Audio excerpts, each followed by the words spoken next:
You didn't stop using social media because you're disciplined. You stopped because something in you refused to keep performing. And once you see what your brain is actually protecting, you won't ever unsee it. You're lying on your bed, phone next to your hand, screen dark. Your thumb moves, but stops halfway. You stare at nothing for a second longer than usual. I could check something, but what for?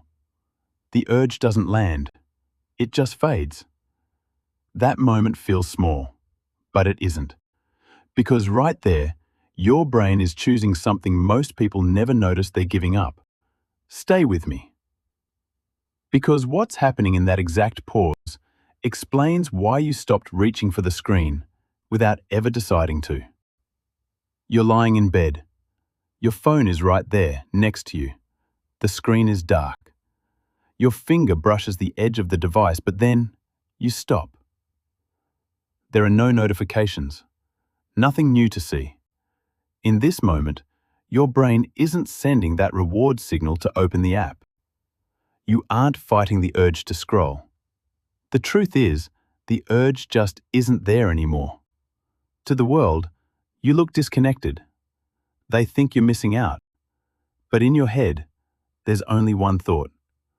I should want to check this, but I don't. That silence isn't emptiness. And that's the part people keep misreading. They don't say it directly, but you can hear it in their voice. Someone asks, "Wait, you don't even use Instagram?" Another person lets out a small laugh. That's kinda weird.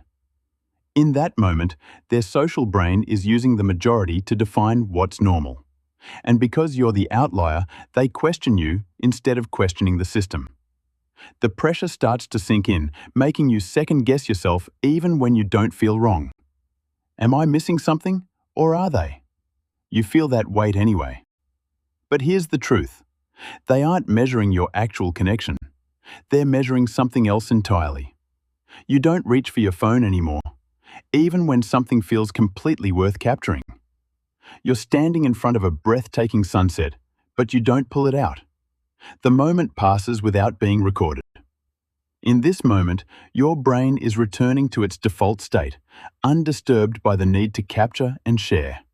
You're keeping the experience internal instead of converting it into an output for others to see. Because there's no proof to post, others might think you aren't experiencing anything at all. You might even wonder, if I don't post this, did it even count? But here's the truth. You aren't losing the moment. You're just keeping it somewhere most people don't. You didn't stop engaging with life. You just stopped converting it into content. Something changes when you stop sharing everything. You're walking alone, no music, no screen. A single thought arrives, and it stays with you much longer than usual. Because your brain isn't being constantly interrupted, your train of thought can finally run its full course without being reset. You feel slower in your reactions to the world, less updated than everyone else. But this feels clearer. There is no rush. Clarity doesn't compete for attention. And there's a reason this feels easier for you now. This didn't start with an app. It started much earlier than that. You're at a family dinner, listening to the adults talk over each other, and no one asks you a single thing. You just sit there, quiet, observing. You learned early that being seen wasn't neutral. For you, visibility meant a demand, a drain on your energy. If they noticed you, they would expect something from you.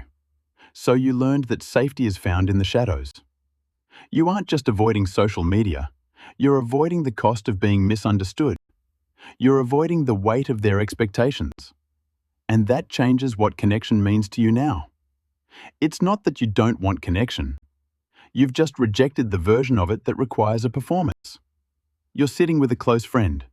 No one is taking pictures. No one mentions posting about it.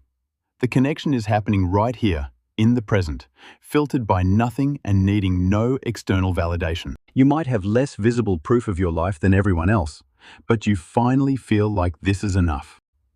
No audience, no performance. You realize that no one else needs to see this for it to count. That's why it finally feels real. You didn't step away from social media to be more present. You stepped away because something in you stopped accepting a version of life that only feels real when it's seen. You're not the kind of person who needs proof that something happened. You're the kind who can sit in a moment and let it end without turning it into anything else. No record, no caption, no replay. That's not detachment. That's trust in your own experience. There's a specific type of person this lands on. You don't reach for your phone when something good happens. You don't feel the gap others talk about. And when people say you're missing out, it doesn't fully register. Not because you're above it, because you're outside of it. Some people need to be seen to feel like they exist. You don't. If you've felt this without being able to explain it, notice where it shows up in your day. The moment you almost reach for your phone. The second you decide not to. That gap is where it lives. If you want more of this kind of clarity, you already know where to find it. And the strange part is the less you try to show your life, the more it actually feels like yours.